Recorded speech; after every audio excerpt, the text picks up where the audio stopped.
punta naman tayo sa balitang fencing.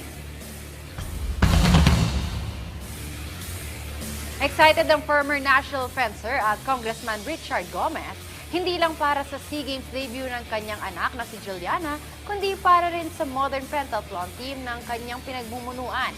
Narito ang report ni Teammate Jamaica Bayaka.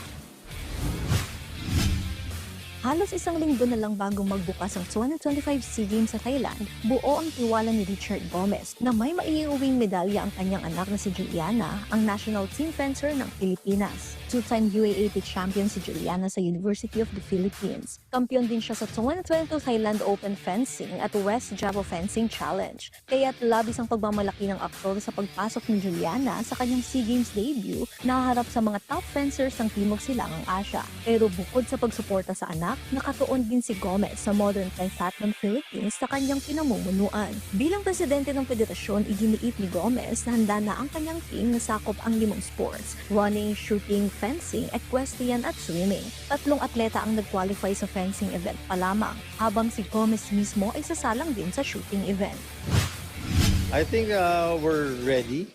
Our athletes are very strong and they've competed at top-level competition, so SEA Games will be one of them. We have to continue praying for these athletes na masustain nila yung lakas nila. Umaasa ang aktor na makapagbubulsa ng medalya ang bansa sa nasabing sports. We're hoping to get a good at least mga 3 or 4 na gold medals. That will be very good for us. Importante sa amin na maging maganda yung results namin.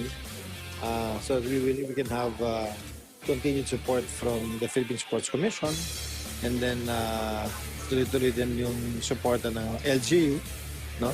And that will really create and stir an interest sa mga bata na maglaro ng modern pentathlon. Jamaica Bayaka para sa atletang Pilipino, para sa bagong Pilipinas.